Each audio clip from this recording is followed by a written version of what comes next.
మన ప్రభువును ప్రియరక్షకుడైన యేసుక్రీస్తు శ్రేష్టమైన నామంలో చేరి వచ్చినటువంటి ప్రియ దేవుని జనాంగం అంతటికి మన యేసుక్రీస్తు నామం పేరట శుభాలు తెలియపరుస్తూ ఉన్నాను.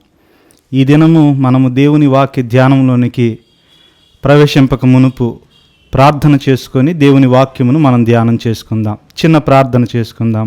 అందరము తలలో వంచి కళ్ళు మూసుకున్నట్లయితే ప్రార్థన. అత్యంత కృపా కనికరము కలిగిన మా గొప్ప దేవ, మీకు స్తోత్రాలు తండ్రి. ప్రభువా, ఈ దినము మీ బిడలతో మీరు మాట్లాడడానికి సిద్ధపరిచిన వాక్యము కొరకు వందనాలు తండ్రి. మీరు మాతో ఉండండి. మీ లేఖనములోని సత్యములను గ్రహింపగలిగిన మనస్సు మాకు ఇవ్వండి. ప్రభువా, మీ సహాయాన్ని కోరుతూ ఉన్నాం. మీరు మాత్రమే బయలుపరచబడి మమ్మల్ని మరుగు చేసి మీ నామానికి మహిమ తెచ్చుకొనమంటూ యేసుక్రీస్తు శ్రేష్టమైన నామంలో ప్రార్థించి వేడుచు ఉన్నాము తండ్రి, ఆమేన్. ప్రియులరా, ప్రభువైన యేసుక్రీస్తు నామంలో మీ అందరికీ మరొకసారి శుభాలు తెలియపరుస్తూ, ఈ దినము నేను లేఖన భాగంలో నుండి ఫిలిప్పీలకు రాసిన పత్రిక ద్వారా కొన్ని విషయాలు మీతో మాట్లాడాలని ఇష్టపడుతూ ఉన్నాను. మనకందరికీ బాగా తెలిసినటువంటి ఒక గొప్ప దైవజనుడు అపోస్తుడైన పౌలు గారు ప్రాముఖ్యంగా నూతన నిబంధన గ్రంథంలోని దేవుని సేవకులందరిలో గొప్ప పరిచర్య చేసినటువంటి వ్యక్తిగా ఈయన మనం లేఖన భాగంలో చూడగలుగుతూ ఉంటాం. చాలా జ్ఞానవంతుడు, దేవుని పిలుపు కలిగినటువంటి వ్యక్తి. ఆయన తన యొక్క లేఖలన్నిటిలో ఒక ప్రత్యేకమైన లేఖగా ఈ ఫిలిప్పీలకు రాసిన పత్రికను రాస్తూ ఉన్నప్పుడు క్రైస్తవ విశ్వాస సమాజానికి, దేవుని బిడలైన వారికి, వారు ఏ విధంగా ఈ లోకంలో జీవించాలి, ఏ విధంగా జీవించటము వారి విషయంలో దేవుని చిత్తము అనే విషయాలను తెలియపరుస్తూ 4 అధ్యాయాలను రాస్తూ ఉన్నట్టుగా మనం చూడగలుగుతూ ఉన్నాం. 4 అధ్యాయాల్లో చాలా విషయాలు ఆయన పొందుపరచడం జరిగింది. కానీ ఈ దినము మనము దేవుని వాక్యమును ధ్యానం చేస్తూ ఉన్నప్పుడు మనకు అవసరమైన 4 చాలా క్లుప్తమైన విషయాలను మీ ముందుంచి ఈ వాక్యాన్ని ముగింపులోనికి తీసుకురావాలని నేను ఇష్టపడుతూ ఉన్నాను. క్రైస్తవ విశ్వాస జీవితం ఎలాగూ ఉండాలి, ఎలాగూ క్రైస్తవ విశ్వాసి జీవించడం దేవుని చిత్తమైనదనే విషయాలను మనం పరిశీలన చేస్తూ ఉన్నాం. మొట్టమొదటి అధ్యాయంలోనికి త్వరగా మనం రాగలిగితే 1వ అధ్యాయము 21వ వచనంలో భక్తుడు ఈ విధంగా మాట్లాడుతూ ఉంటాడు. అపోస్తుడైన పౌలు ఫిలిప్పీలకు రాసిన పత్రిక 1వ అధ్యాయము 21వ వచనంలో ఇలాగ రాయబడుతూ ఉంది: నా మట్టుకైతే బ్రతుకుట క్రీస్తే, చావైతే లాభము. నా మట్టుకైతే బ్రతుకుట క్రీస్తే, చావైతే లాభము. చూడండి ఎంత చక్కని మాట. భక్తుడు ఈ మాటను రాస్తూ ఉన్నప్పుడు క్రైస్తవ విశ్వాస సమాజానికి ఆయన ఇవ్వదలిచిన ఒక మంచి సందేశము. ఏ Christian life it should be sacrificial. A Christian life it should be sacrificial. క్రైస్తవ జీవితము త్యాగపూరితమై ఉండాలి అనే మాటను భక్తుడు తెలియపరుస్తూ ఉన్నాడు. నా మట్టుకైతే బ్రతుకుటే క్రీస్తే, చావైతే లాభము అనటంలో ఆయనకు ఉద్దేశం చూడండి. క్రైస్తవ విశ్వాస జీవితాలట త్యాగముతో కూడుకున్నవిగా ఉండాలి. త్యాగముతో, కొన్నిసార్లు దేవుని కొరకు మనం త్యాగం చేయాల్సి వస్తే మన యొక్క బలాన్ని ఇవ్వటానికి ఇష్టపడుతూ ఉంటాం, మనకు కలిగిన ధనాన్ని ఇవ్వటానికి ఇష్టపడుతూ ఉంటాం. కొన్నిసార్లు మన జ్ఞానాన్ని, కొన్నిసార్లు మన యొక్క నిద్రను కూడా త్యాగం చేస్తాం. దేవుని వాక్యం సెలవిస్తూ ఉంది, మన జీవితంలో ఏదో ఒక రకమైన విషయాన్ని కాదు కానీ మనలను మనము ప్రభువు కొరకు త్యాగం చేసుకున్న అనుభవాలు కావాలట దేవుని సన్నిధిలో. యేసుక్రీస్తు ప్రభువారు ఈ లోకంలో ఉన్న కాలంలో అంటాడు, ఆయన తన యొక్క శిష్యులతోనూ తను వెంబడించు వారి కొరకు ఆయన మాట్లాడుతూ, ఎవడైనను నన్ను వెంబడింపగోరిన ఎడల తను తాను ఉపేక్షించుకొని తన సిలువను ఎత్తుకొని నన్ను వెంబడింపవలెను, ఇందులో త్యాగం ఉన్నది అనే మాటను మాట్లాడుతూ ఉంటాడు. వారిని వారు ఉపేక్షించుకొని, వారిని తగ్గించుకొని దేవుని సిలువను ఎత్తుకొని ఆయన వెంబడించే అనుభవాలు కావాలట క్రైస్తవ సమాజానికి, దేవుని శిష్యునిగా ఉండగోరిన వానికి. కానీ క్రైస్తవ సమాజాన్ని మనం గమనిస్తూ ఉన్నప్పుడు రాను రాను క్రైస్తవ విశ్వాసంలో విలువలు తగ్గిపోయి నామకార్థంగా కొన్నిసార్లు క్రైస్తవ భక్తి మారిపోతున్న క్రమాలు లోకంలో మనం చూస్తూ ఉన్నాం.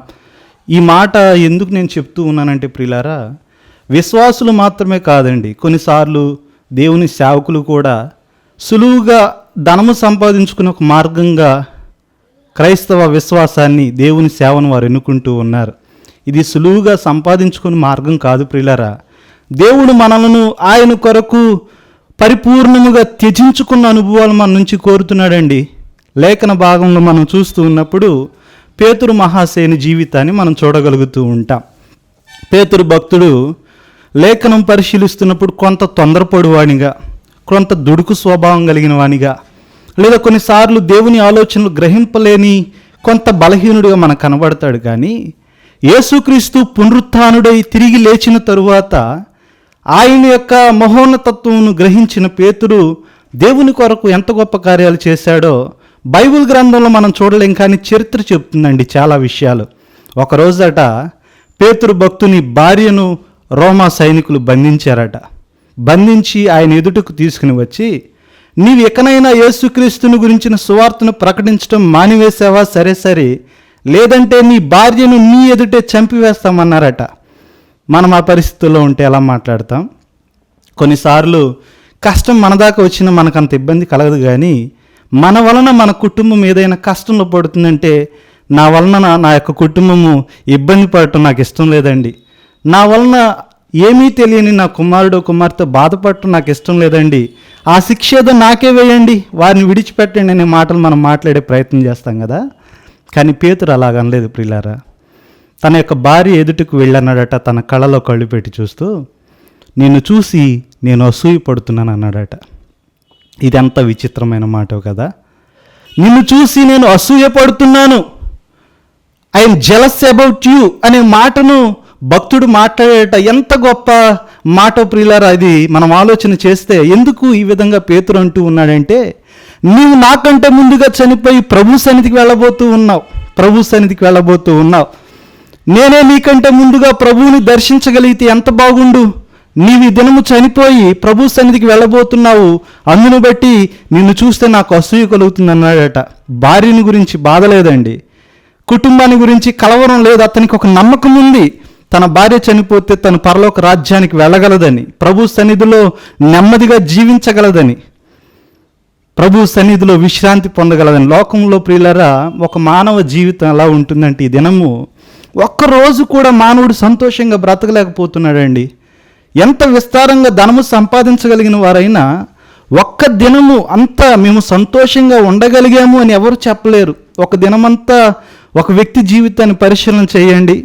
ఉదయం నుంచి నేను చాలా సంతోషంగా ఉన్నానండి, సాయంకాలం ఎటువంటి దుర్వార్త వినాల్సి వస్తుందో, ఎలాంటి కలవరం నాకు కలుగుతుందనే బాధ చాలా మందిలో మనం వింటూ ఉంటాం. కారణము, ప్రతి మనిషికి ఏదో ఒక కలవరము వారి జీవితాల్లో వెంటాడుతూనే ఉంది. శాస్త్రవేత్తలు చెప్తున్న విషయాలు ఇవన్నీ. వారు అంటూ ఉన్నారు, మనుషుల మీద అనేక అధ్యయనాలు చేసిన తరువాత ఒక మనిషి ఒక దినమంతా కూడా సంతోషంగా గడపలేకపోతున్నారట. అయితే లేఖనం చెప్తుంది, ప్రభువునందు నిద్రించిన వారిని గురించి మాట్లాడుతూ, వారు తమ ప్రయాసమును మాని విశ్రాంతిలోనికి ప్రవేశించారు అనే మాట చెప్పబడుతూ ఉంది.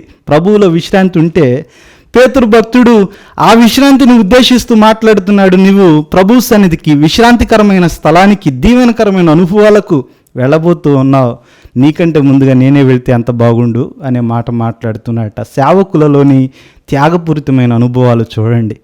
వారి కుటుంబాలను వారు ఎక్కువగా ఎంచుకోవడం లేదు ప్రభువు కంటే. వారి యొక్క పనులను, వ్యక్తిగతమైన విషయాలను ప్రభువు కంటే గొప్పవిగా వారు చూడటం లేదు. కానీ ప్రభువు కొరకు సంపూర్ణంగా వారు త్యజించుకొనడానికి ఇష్టపడుతూ ఉన్నారు ప్రియులారా, ఇష్టపడుతూ ఉన్నారు. ఎంత గొప్ప విషయము లేఖనంలో మనం చూస్తూ ఉన్నప్పుడు ఈ యొక్క సాయంకాలం మనము వినగలుగుతూ ఉన్నాం ఇటువంటి మాటలు. దేవుని కొరకు మనలను మనము త్యజించుకున్న అనుభవాలు దేవుడు మన నుంచి ఇష్టపడుతూ ఉన్నాడు. మన యొక్క ధనమును, మన బలమును, మనము కలిగిన దేనినో దేవుడు కోరుకోవటం లేదట. కానీ మనము త్యజించుకున్న, త్యాగము చేసుకున్న అనుభవాలు క్రైస్తవ విశ్వాస జీవితాల నుంచి ప్రభువు ఎదురు చూస్తూ ఉన్నాడనే మాట పౌలు భక్తుడు చెప్తూ ఉన్నాడు. పౌలు గొప్ప భక్తిపరుడు, అనుభవజ్ఞుడైన వాడు, క్రైస్తవ విశ్వాస సమాజానికి ఏం కావాలో తెలిసిన వ్యక్తి. తన అనుభవాల నుంచి చెప్తున్న మాట, ఎ Christian life it should be sacrificial. ఇది మొదటి విషయం, మొదటి అధ్యాయంలో మనం ధ్యానం చేయగలుగుతూ ఉన్నాం. త్వరగా 2వ అధ్యాయానికి మనం రాగలిగితే ప్రియులారా, 2వ అధ్యాయంలో 4 వ్యక్తుల జీవితాల్లో నుంచి కొన్ని అనుభవాలు, నలుగురు వ్యక్తుల జీవితాల నుంచి కొన్ని అనుభవాలు మనం చూడగలుగుతూ ఉంటాం. భక్తుడు అంటాడు అక్కడ, ఎ Christian life it should be submissive అనే మాటను చెప్తూ ఉన్నాడు. ఎ Christian life it should be submissive. క్రైస్తవ విశ్వాస జీవితము పరిపూర్ణమైన సమర్పణతో వారు దేవునికి సమర్పించుకున్న అనుభవాలు కావాలట. ఇందులో 4 ఉదాహరణలు మనం చూస్తూ ఉన్నప్పుడు 2వ అధ్యాయంలోని 5వ వచనం నుంచి మనం చూస్తే ప్రియులారా, క్రీస్తు యేసునకు కలిగిన ఈ మనస్సును మీరును కలిగినుడి, ఆయన దేవుని స్వరూపమును కలిగిన వాడయుండి దేవునితో సమానముగా ఉండుట విడిచిపెట్టకూడని భాగ్యమును ఎంచుకొనలేదు గాని మనుష్యుల పోలికగా పుట్టి దాసుని స్వరూపమును ధరించుకొని తను తానే రిక్తునిగా చేసుకొనెను అనే మాటను చూస్తూ ఉన్నాం. He emptied himself. ఎవరు ఆయన్ని తక్కువగా చేయలేదండి, ఎవరు ఆయన్ని ప్రలోభ పెట్టలేదు. ప్రభువు మనస్సును మనం గమనిద్దాం ప్రియులారా. ఆయన సర్వసృష్టికి కారణభూతుడు కాడా? ఆయన దేవునితో, తండ్రి అయిన దేవునితో సమానముగా నున్న దేవుడు కాడా? అయినను దేవునితో సమానముగా నుండుట విడిచిపెట్టకూడని భాగ్యమని ఆయన అనుకోలేదట. మనుష్యుని పోలికగా పుట్టాడు, దాసుని స్వరూపము ధరించుకొని తను తాను రిక్తునిగా చేసుకున్నాడు. పౌలు భక్తుడు యేసుక్రీస్తు ప్రభువారి ఆ యొక్క స్థితిని గురించి, పరలోకముందు ఆయన ఉన్నటువంటి స్థితిని గురించి వర్ణిస్తూ ఒక సందర్భంలో అంటాడు, ఆయన సమీపించరాని తేజస్సులో వసించుచున్న అమరత్వం కలిగిన దేవుడట యేసుక్రీస్తు ప్రభువారు. ఎవరు ఎప్పటికీ సమీపించలేని తేజోమహిమ కలిగినటువంటి స్థితిలో ఆయన ఉండి తన మహిమను విడిచి దేవుని చిత్తాన్ని నెరవేర్చడానికి ప్రియులారా, ఎందుకు ఇంత గొప్ప తగ్గింపు, ఇంత గొప్ప రిక్తతతో కూడిన ఇటువంటి దీన స్థితికి దేవుడే మానవుడిగా మారవలసిన పరిస్థితి ఏంటి అంటే, తండ్రి చిత్తాన్ని నెరవేర్చడానికి. మానవులు పాపము చేత దేవునికి వేరై ఉన్నప్పుడు వారిని తండ్రితో ఐక్యపరచటము దేవుని చిత్తం అయినప్పుడు ప్రియులారా, ఆ చిత్తాన్ని నెరవేర్చు క్రమంలో యేసుక్రీస్తు ప్రభువారు రిక్తునిగా మార్చబడ్డాడు. ఆయన తగ్గించుకున్నాడు. ఆయనలోనే ఈ గొప్ప సమర్పణ మొదట మనం చూడగలుగుతూ ఉన్నాం.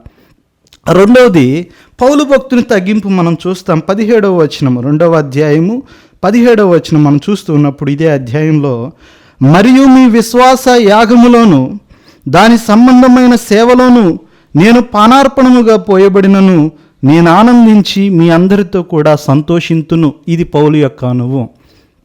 దేవుని చిత్తాన్ని నెరవేర్చడానికట తాను పానార్పణంగా పోయబడటం, ఒక బ్రిందెడు నీళ్లు కొమ్మరింపబడినట్టుగా తన జీవితము సమస్యలకు, కష్టాలకు అప్పగింపబడినా కూడా దేవుని చిత్తము నెరవేర్చబడుతుంది కాబట్టి నేను ఆనందిస్తున్నాను అంటున్నాడండి. ఎంత గొప్ప సమర్పణ కదా పౌలు జీవితంలో.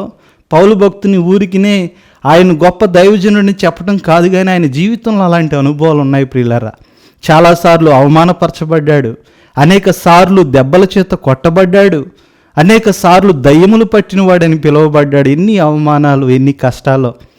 ఏమైనా సాధారణమైన జీవితమా? దేవుని ఎరుగకముందు అతనికి కలిగి ఉన్న స్థితి.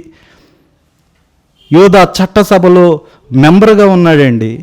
అనేక విషయాల్లో జ్ఞానం ఉంది, రోమా పౌరసత్వపు ఆ యొక్క అధికార స్థితి ఉంది. అన్ని విషయాల్లో అగణ్యముడైన ఉండి కూడా, అన్ని విషయాల్లో గొప్పవాడై ఉండి కూడా దేవుని చిత్తాన్ని నెరవేర్చడానికి పిలువబడినప్పుడు తను తాను తగ్గించుకున్నవానిగా, దేవుని చిత్తానికి సమర్పించుకున్నవానిగా ఉన్నాడు. పౌలు జీవితంలో ఎన్నో లక్షణాల్లో ఇదొక లక్షణం మనం నేర్చుకోవాల్సినటువంటి గొప్ప లక్షణం ప్రియులారా.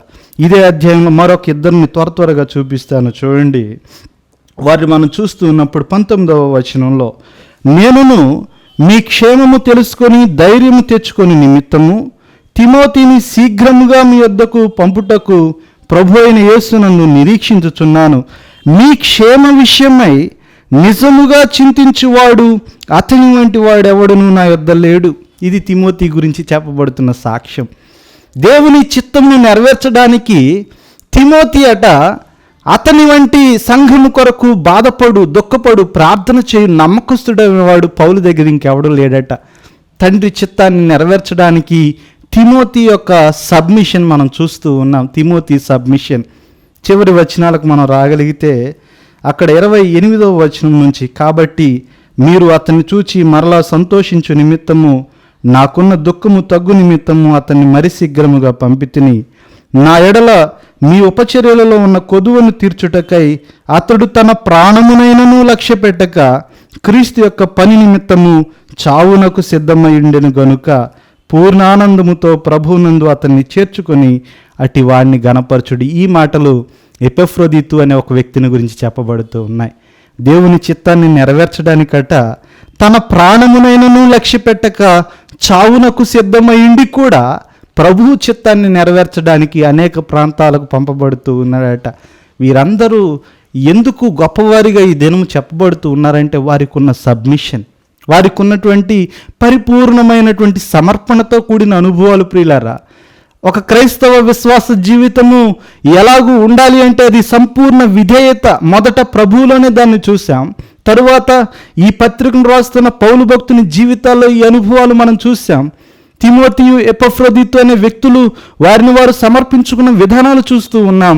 నీవు నేను ఏం నేర్చుకుంటున్నాం ఈ దినము అంటే మనము కూడా దేవుని చిత్తానికి మనలను మనము సమర్పించుకున్న అనుభవాలు కావాలి. ఏ Christian life it should be submissive. అది సమర్పణతో కూడిన జీవితమై ఉండాలి. ఇది 2 అధ్యాయాల్లో నుంచి మనం నేర్చుకున్న విషయాలు. 3వ అధ్యాయానికి రాగలిగితే 3వ అధ్యాయంలో చెప్పబడుతున్న మరొక విషయము, ఏ Christian life it should have spirituality. అది ఆత్మ సంబంధమైనదిగా ఉండాలి క్రైస్తవ విశ్వాస జీవితం. 3వ అధ్యాయము 5వ వచనం నుంచి మనం చదవగలిగితే పౌలు కొన్ని విషయాలు అక్కడ మాట్లాడుతూ ఉంటాడు. ఆయన అంటాడు, 8వ దినమున సున్నతి పొంది తిని ఇశ్రాయేలు వంశపు వాడనై బెన్యామీను గోత్రములో పుట్టి హెబ్రీయుల సంతానమైన హెబ్రీయుడనై ధర్మశాస్త్రం విషయము పరిచయుడనై ఆసక్తి విషయము సంఘము హింసించువాడనై ధర్మశాస్త్రము వలని నీతి విషయము అనింద్యుడనై ఇంటిని అనే 7 విషయాలు ఇక్కడ చెప్తూ ఉన్నాడు. అతనికి ఉన్న గొప్పతనములు, ఘనతలను గురించి ఇక్కడ మాట్లాడుతూ ఉన్నాడు. ప్రియులారా, ఆయనట చూడండి 7 రకాల విషయాలు. 8వ దినమున సున్నతి పొందినవాడు అనగా ఇశ్రాయేలు వంశాలకు చెందినవాడుననే మాట చెప్తున్నాడు. ఆయన బెన్యామీనీయుడను, నేను హెబ్రీయుడను, ధర్మశాస్త్రం విషయంలో పరిచయుడను, ధర్మశాస్త్రం విషయంలో ఎటువంటి నింద లేనటువంటి వాడనని ఇన్ని ఘనతలు అతను చెప్పుకొనటంలో అతని యొక్క ఉద్దేశం చూడండి. అయితే ఇతని ఘనతలు ఈ విధంగా ఉన్న 7వ వచనంలో అంటాడు, అయినను ఏవేవి నాకు లాభకరములై ఉండునో వాటిని క్రీస్తు నిమిత్తము నష్టంగా ఎంచుకున్నానంటూ ఉన్నాడు. ఆయన తన ఘనతలను బట్టి ఉప్పొంగటం లేదట. తనకు కలిగినటువంటి గొప్ప గొప్ప స్థితులను బట్టి అతను అతిశయపడటం లేదు. నాకంటే గొప్పవాడు ఎవడని అనుకోవటం లేదు. కానీ క్రీస్తు విషయంలో నాకు శారీరకంగా కలిగిన లాభాలన్నిటినీ నేను నష్టంగా ఎంచుకుంటూ ఉన్నాను. నా దృష్టి ఎప్పుడు పరసంబంధమైన విషయాల మీద ఉంది అంటాడు. ఇదే 3వ అధ్యాయము 13-14 వచనాలు చూస్తే ఈ విషయాలు మనకు అర్థమవుతాయి. అక్కడ అంటాడు, సహోదరులారా, నేను ఇదివరకే పట్టుకొని ఉన్నానని తలంచుకొనను, అయితే ఒకటి చేయుచున్నాను, వెనుకున్నవి మరచి ముందున్న వాటికై వేగిరపడుచు క్రీస్తు యేసునందు దేవుని ఉన్నతమైన పిలుపునకు కలుగు బహుమానము పొందవలనని గురి వద్దకే పరిగెడుతున్నాను. సహోదరులారా, నేను ఇదివరకే పట్టుకున్నానని తలంచుకొనటం లేదనే మాట భక్తుడు మాట్లాడుతూ ఉన్నాడు. ఆయన అప్పటికే గొప్ప పరిచర్య చేశాడండి. 3 సువార్త ప్రయాణాలు చేశాడు. సంఘాలు లేని అనేక ప్రాంతాల్లో సంఘాలను నిర్మించాడు. సంఘంను నడిపించుటకు నాయకులను సిద్ధపరిచాడు. అనేక రకాల పత్రికలను రాశాడు. అనేక వందల మందికి సువార్త చేసి కూడా చివరికి ఆయన అంటూ ఉన్నాడు, చూడండి, నేను ఇదివరకే సాధించాను అనుకోవటం లేదు, నేను ఇదివరకే పట్టుకున్నానని తలంచుకొనటం లేదు, నేను ఇంకా ప్రభువునందు ఉన్నతమైన పిలుపునకు కలుగు బహుమానం కొరకు ముందుకే పరిగెడుతున్నాను, వెనుకున్నవి మరచి అనే మాటను మాట్లాడుతూ ఉన్నాడు. ఆయన యొక్క ఉద్దేశము తన యొక్క భౌతిక సంబంధమైన విషయాల మీద ఎప్పుడూ లేదు, ఆత్మ సంబంధమైన విషయాలను వెతుకుతూ ఉన్నాడు. చూడండి, ఆయన ఘనతను చెప్పేటప్పుడు 7 రకాల ఘనతలను చెప్పాడని మనం విన్నాం కదా. అన్నిటిని గురించి ధ్యానించటము సమయం కాదు, కానీ ఒక్క విషయం గమనించండి. అతడు బెన్యామీనీయుడను అని చెప్పుకుంటూ ఉన్నాడు.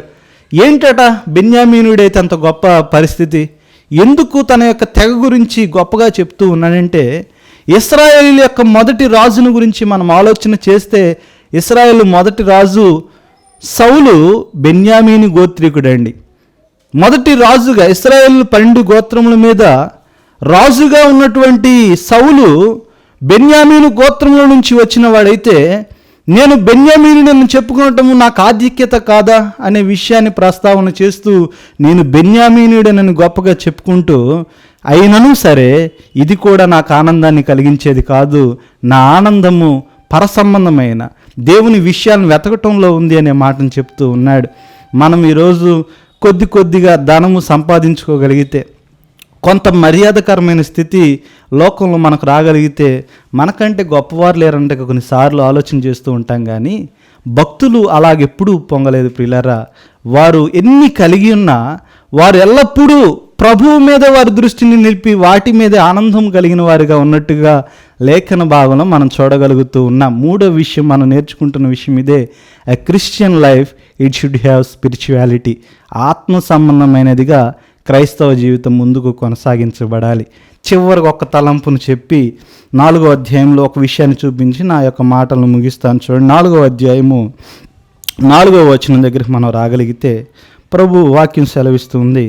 ఎల్లప్పుడూ ప్రభువునందు ఆనందించుడి, మరలా చెప్పుదును ఆనందించుడి, మీ సహనమును సకల జనులకు తెలియనీయుడి, ప్రభువు సమీపంగా ఉన్నాడు. 4వ తలంపు, a Christian life it should have secured mindedness. భద్రతతో కూడిన మనస్సు క్రైస్తవ జీవితానికి కావాలి. ఏంటి ఆ భద్రత తెలుసా? ప్రభువు మనకు సమీపంగా ఉన్నాడు. ప్రభువు మనల్ని విడిచి ఎక్కడో దూరంగా ఉన్నవాడు కాడండి. ప్రభువు మనతో ఉన్నాడు, ఎప్పుడూ మనతో ఉన్నాడు.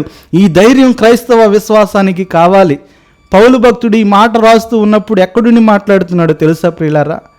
ఆయన అంటూ ఉన్నాడు, ఎల్లప్పుడూ ప్రభువునందు ఆనందించుడి, మరలా చెప్పుదును ఆనందించుడి అని చెప్తున్న పౌలు ఎక్కడుండి మాటలు రాస్తున్నా అంటే చెరలో ఉన్నాడట. రోమా ప్రభుత్వంలో అతను చెర అనుభవంలో ఉండి చెరలో ఉన్నటువంటి వ్యక్తి ప్రభువునందు ఆనందించండి అని చెప్తూ ఉన్నాడట. ప్రభువునందు ఆనందించండి, ఎందుకంటే ప్రభువు మనకు సమీపంగా ఉన్నాడనే మాట చెప్తూ ఉన్నాడు. అందును బట్టి మనం ప్రభువులో ఆనందించాలనే విషయాన్ని చెప్తూ ఉన్నాడు. ప్రభు సమీపంగా ఉండటం ఏంటి? పౌలు చెరలో ఉండి కూడా సంతోషంతో ఈ మాట ఎలా చెప్పగలుగుతున్నాడు అని నేను ఆలోచన చేస్తూ ఉన్నప్పుడు నాకు ఒక తలంపు లేఖన భాగముల ద్వారా నేను తెలుసుకోగలగటం జరిగింది. పౌలు భక్తుని ప్రారంభాన్ని మనం గమనిస్తే లేఖనం చెప్తున్న ప్రకారము అపోస్తలుల కార్యముల గ్రంథము 9వ అధ్యాయము మొదటి నుంచి కొన్ని వచనాల్లో ఆయన ప్రారంభాన్ని మనం చూడగలుగుతూ ఉంటాం. ఆ యొక్క అధ్యాయము పౌలుని ఎలా చెప్తూ ఉందంటే, అతడు సంఘాన్ని హింసించువాడిగా ఉన్నాడట. క్రీస్తుని ఎరుగక ముందు, దేవుని కార్యాలను తెలుసుకొనక ముందు, క్రీస్తు ప్రభువుని అంగీకరించి ఆయన అనుసరిస్తున్న క్రైస్తవులను హింసించడమే తన యొక్క జీవిత లక్ష్యంగా కలిగిన వ్యక్తిగా ఉన్నాడట. క్రైస్తవులని బంధించటము, వారిని చంపివేయటము, ఇబ్బందులు పరచటము అతని యొక్క ప్రాణాధారంగా భావించిన పౌలు, సౌలుగా ఉన్నటువంటి వ్యక్తి, అతను తన ప్రయాణాన్ని కొనసాగిస్తూ ఉన్నప్పుడు దమస్కు మార్గం దగ్గరకు రాగానే ప్రభువు స్వరూప దర్శనాన్ని చూశాడండి. ప్రభు స్వరూప దర్శనాన్ని చూశాడు. అతని కళ్ళు మూసుకొని పోయాయి. కళ్ళు అతన్ని ఎవరిని చూడలేని స్థితికి వెళ్ళిపోయినప్పుడు, పొరబారినప్పుడు అతడు నేలన పడ్డాడట.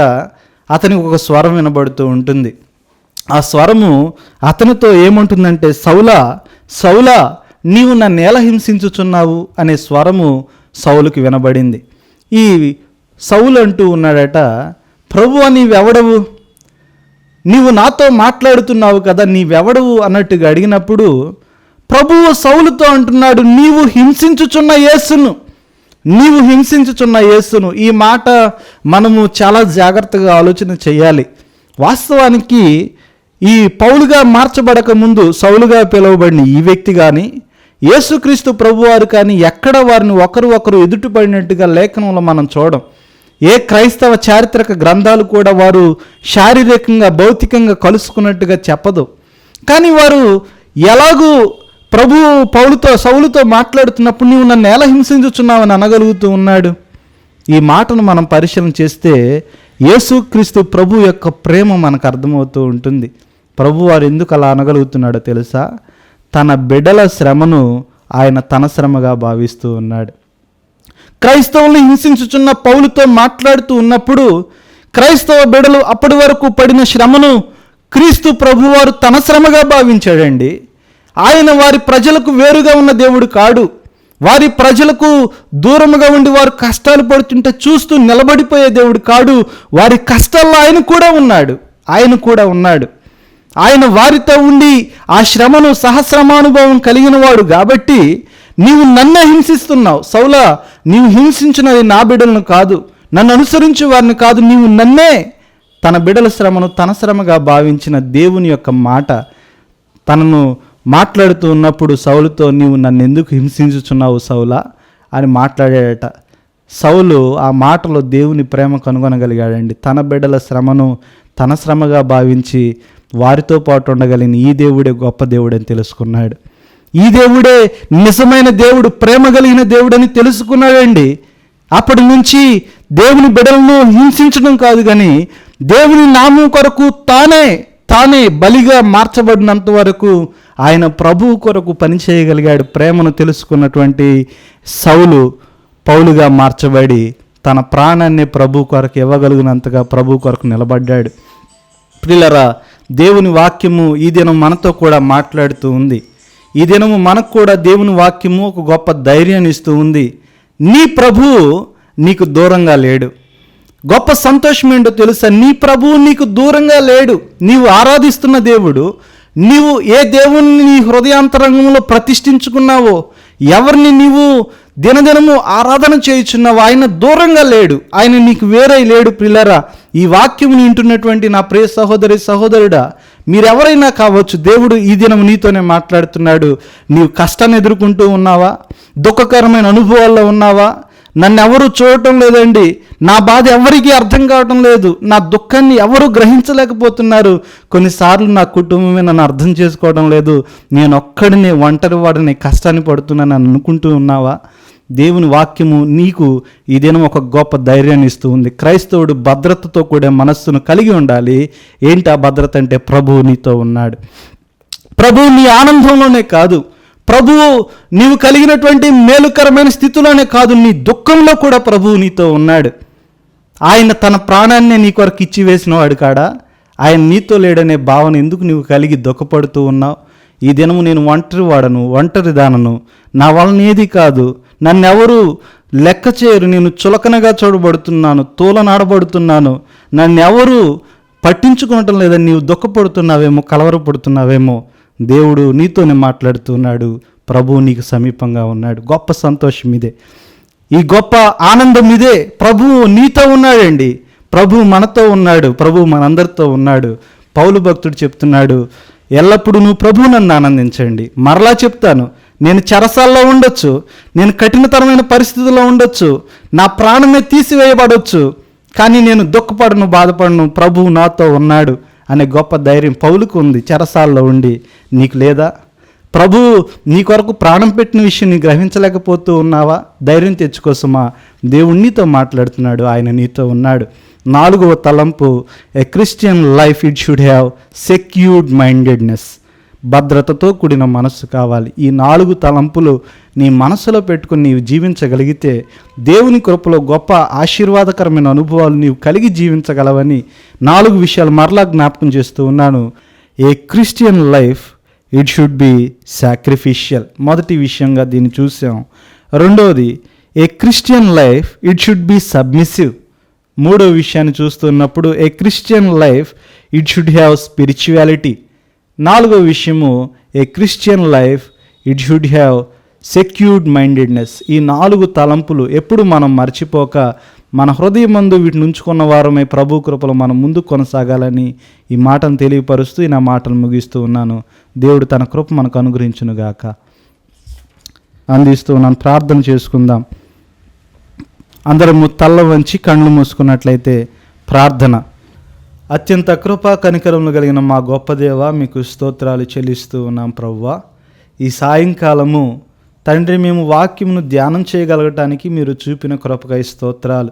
లేఖనము నుంచి అనేక విషయాలు మేము తెలుసుకొనగలిగాం. పౌలు తన అనుభవాల నుంచి ప్రభు మాట్లాడిన మాటలు, క్రైస్తవ విశ్వాస జీవితం ఎలా ఉండాలో మేము నేర్చుకున్నాం ప్రభువా. మేము నేర్చుకున్న ఏ తలంపు మేము విడిచిపెట్టకుండా వాక్యానుసారంగా జీవించగలుగుటకు సహాయం చేయండి. అన్నిటికంటే ప్రాముఖ్యంగా మా స్థితి ఏదైనా, మేము ఎదుర్కొంటున్న కష్టం ఏదైనా, మా దుఃఖకరమైన స్థితి ఏదైనా మీరు మాతో ఉన్నారు.